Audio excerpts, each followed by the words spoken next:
Vamos lá, pessoal. Quarto bloco aí da nossa aula sobre a aplicação da lei penal no espaço. Vamos trabalhar agora a questão envolvendo a extraterritorialidade incondicionada. Nós vimos que a extraterritorialidade é a possibilidade de aplicação da lei penal brasileira a um crime cometido fora do território brasileiro. E aí essa extraterritorialidade, ela se apresenta no artigo 7º do Código Penal, ou pela forma da extraterritorialidade incondicionada, ou pela forma da extraterritorialidade condicionada, ou pela hipercondicionada, pela extraterritorialidade hipercondicionada. Pois bem, pela extraterritorialidade incondicionada, nós temos as hipóteses previstas aí no artigo 7º, inciso 1 do Código Penal. E aí a gente combina com o parágrafo 1º também do artigo 7º.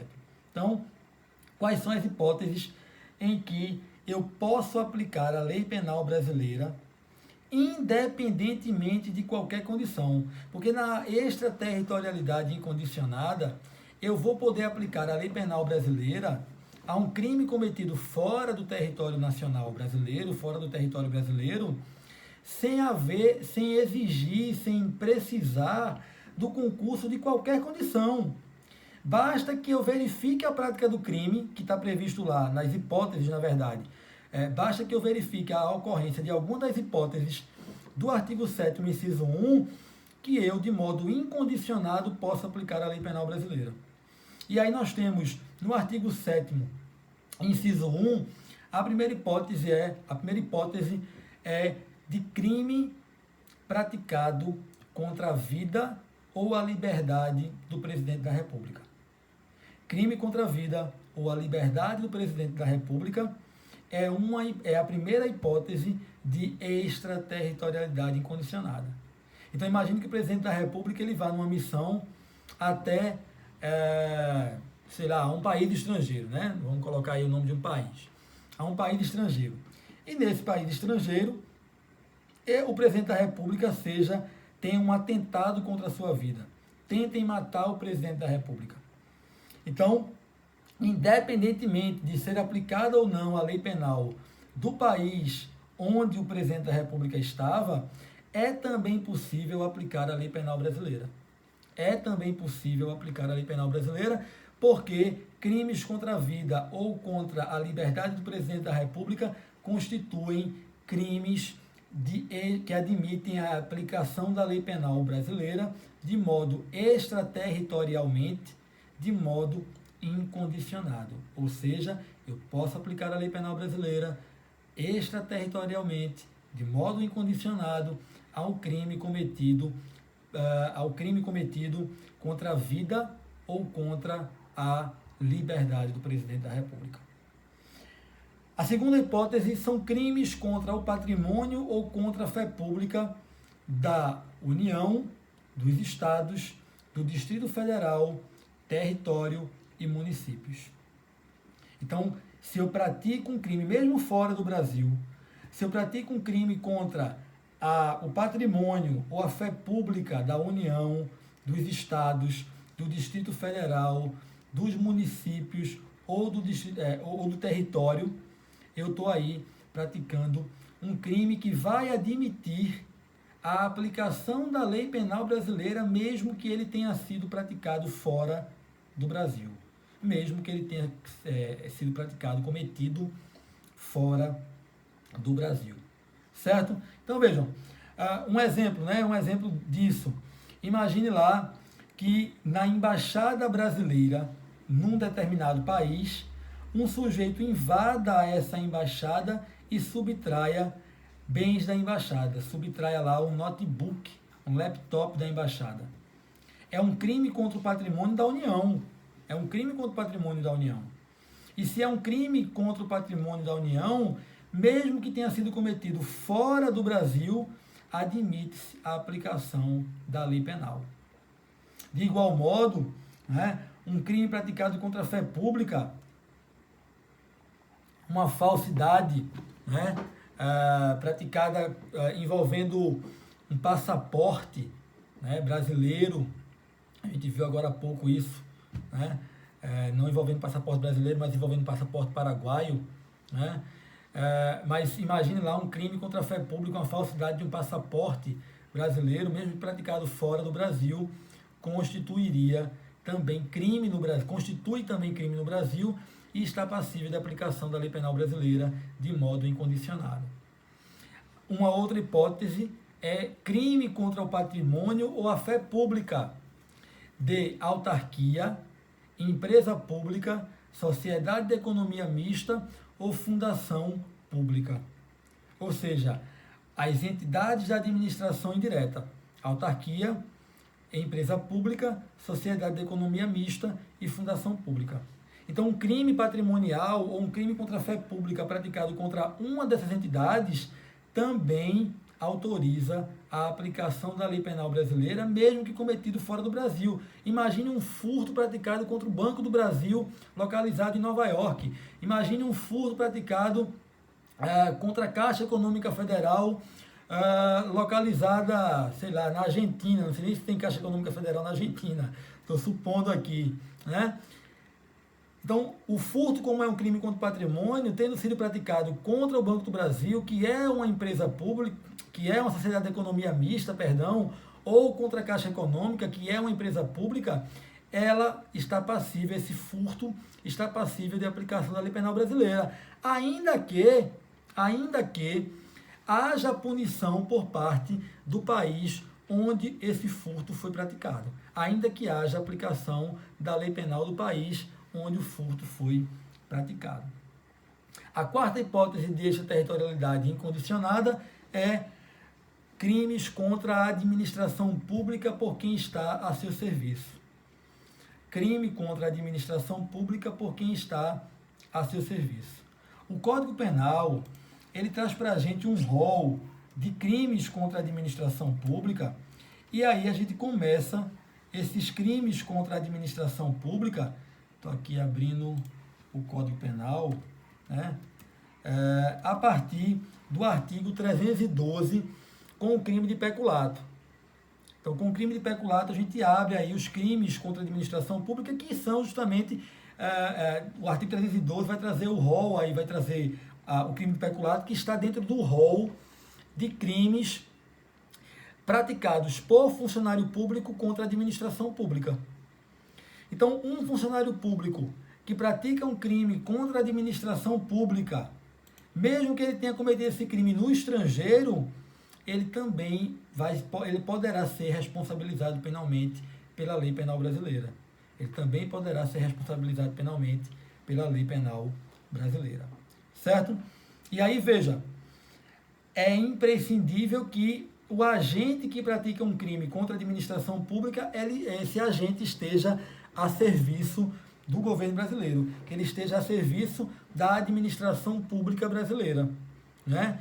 Basta a gente imaginar, por exemplo, o crime de peculato, um sujeito que desvie ou subtraia bens da administração pública que chegaram ao seu poder em razão do cargo que ele ocupa, não é? Ou um crime de corrupção passiva, né? Receber ou aceitar a promessa, né, de vantagem indevida para praticar ou deixar de praticar ato de ofício, né? Então, a gente tem aí crimes contra a administração pública inaugurados a partir do artigo 312 do Código Penal e que estão passíveis de aplicação da lei penal brasileira, ainda que cometidos fora do território brasileiro, desde que o crime seja cometido por funcionário, né, por quem está a serviço da administração pública brasileira.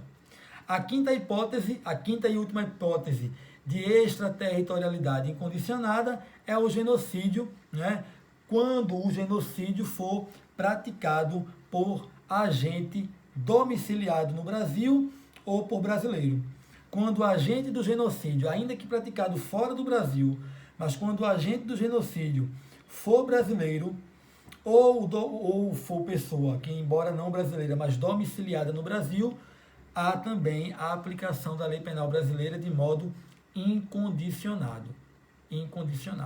Então, essas são as 5 hipóteses de aplicação da lei penal brasileira a crimes cometidos fora do Brasil, é o que a gente chama de extraterritorialidade, e uma extraterritorialidade incondicionada. Ok? Pois bem, no artigo 7º do Código Penal, no artigo 7º, inciso 2, nós temos as hipóteses de extraterritorialidade condicionada, ou seja, no artigo 7º, inciso 2, nós temos as hipóteses de extraterritorialidade condicionada. Por que condicionada? Porque na hipótese de aplicação da lei penal brasileira, em alguma das situações previstas no inciso 2 do Código Penal, eu tenho que verificar as condições estabelecidas pelo parágrafo 2º do artigo 7º.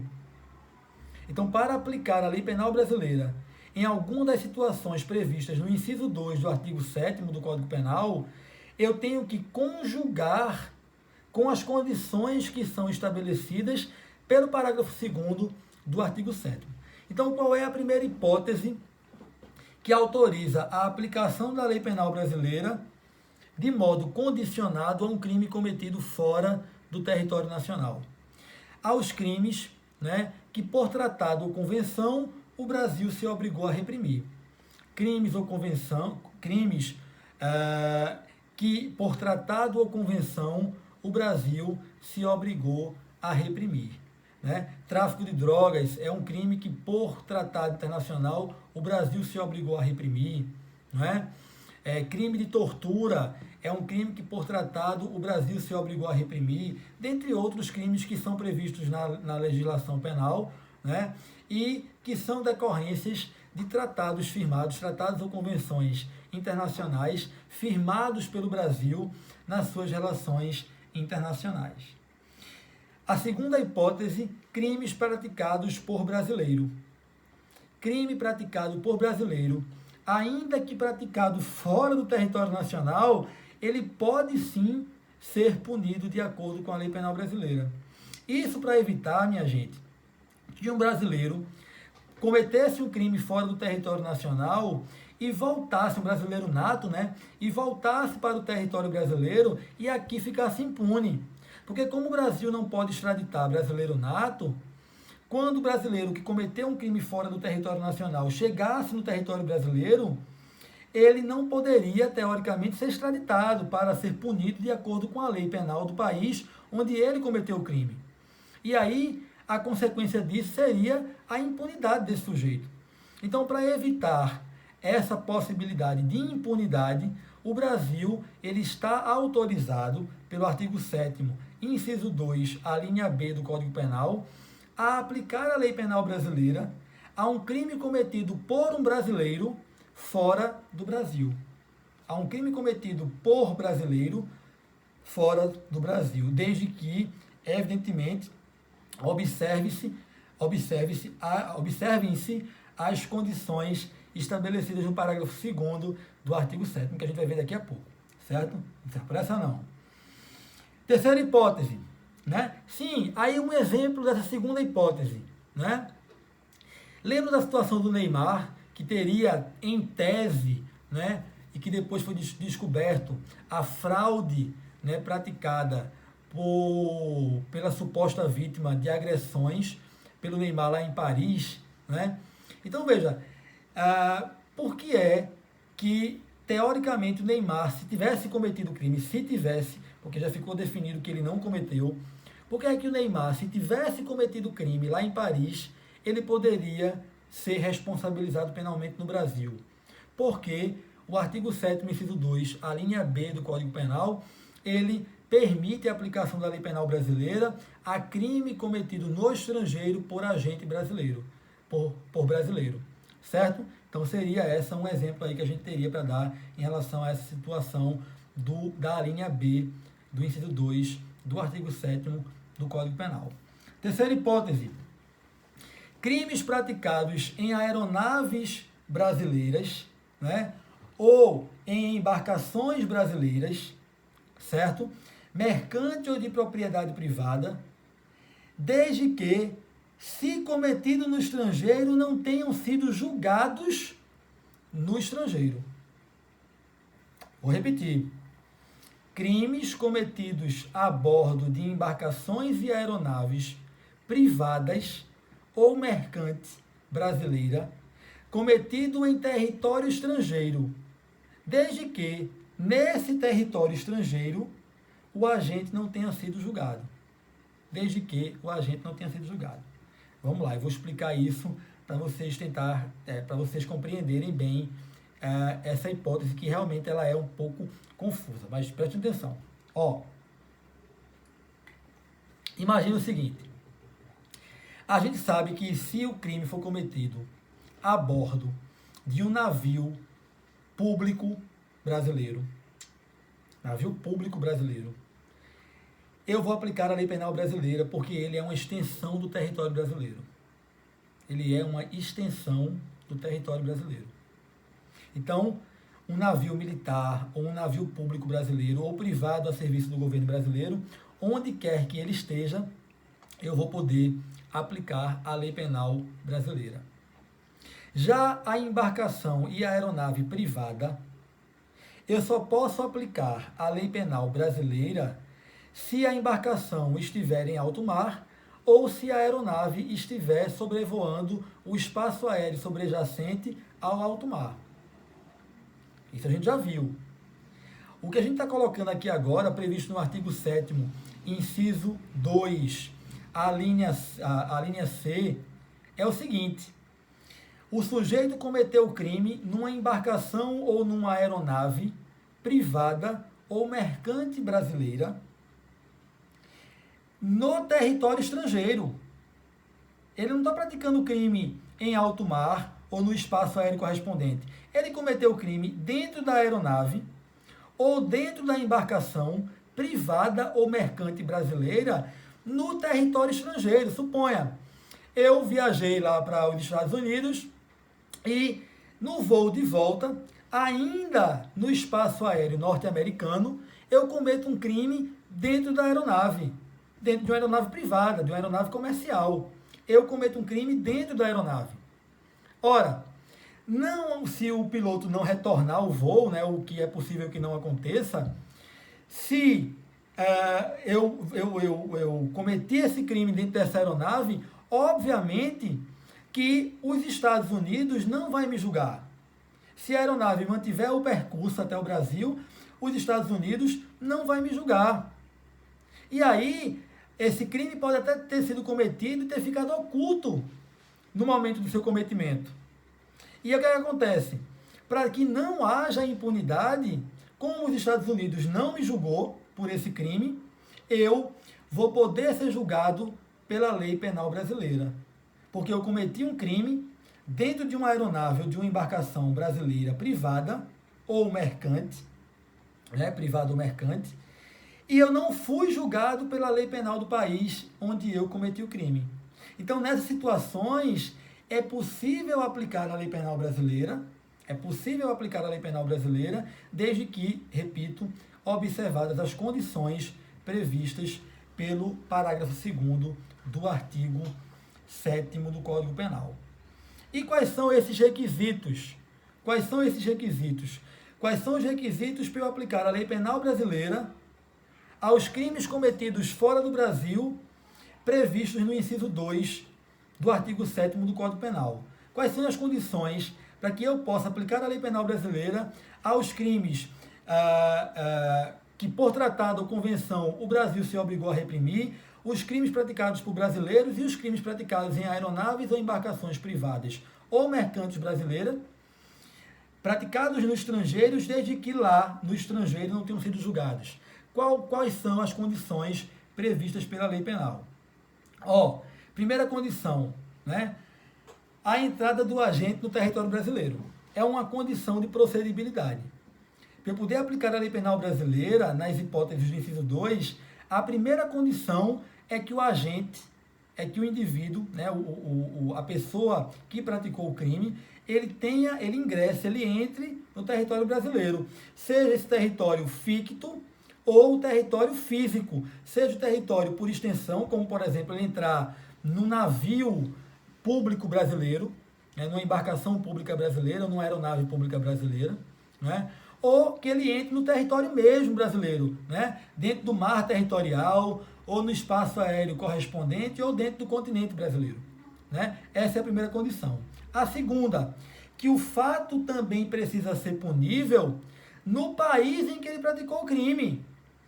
O fato não pode ser punível apenas no Brasil. O fato tem que ser punível também no país em que ele cometeu o crime. Porque quem tem o maior interesse em punir esse indivíduo é o país onde ele praticou o crime.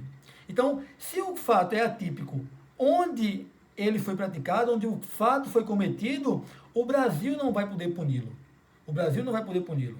Então, imagine lá que o sujeito praticou um crime de abortamento na Holanda, que permite esse tipo de conduta. Ora, esse sujeito não vai poder ser punido pelas leis brasileiras. Ele não vai poder ser punido pela lei brasileira. Imagine lá um brasileiro que cometeu um abortamento na Holanda. Veja, na hora que ele pratica o crime, veja, é uma das hipóteses, né? Crime praticado por brasileiro. Então, na hora em que o agente pratica uma conduta, né? Eu estou tratando aqui do abortamento lá na Holanda, que o fato é atípico, né? É um indiferente penal. Então, a gente praticou a conduta lá na Holanda, sendo brasileiro, e voltou para o Brasil. Perceba, o fato não é punido como crime na Holanda. O fato não é punido, não é punido como crime na Holanda. De modo que esse agente, ele não pode ser punido no Brasil. Por quê? Porque o segundo requisito, ele entrou no território brasileiro, mas o fato, por não ser punível no Brasil, impede a sua punibilidade. Terceira hipótese, o crime precisa ser extraditável. O sujeito tem que ter cometido o crime, né? E esse crime tem que estar previsto dentre os crimes que são extraditáveis. Vejam, minha gente, a matéria de extradição ela está regulada pelos artigos 81 a 99 da Lei 13.445 de 2017, que é a Lei de Imigração, que substituiu o antigo Estatuto do Estrangeiro. De modo que eu tenho que analisar as hipóteses da Lei 13.445 para saber quando é que eu tenho uma possibilidade de extradição. A lei, e eu já vou adiantando para vocês, eu não vou lê-la inteiro para não ser enfadonho, a lei ela não vai dizer quando é que pode extraditar. A lei vai dizer quando não pode.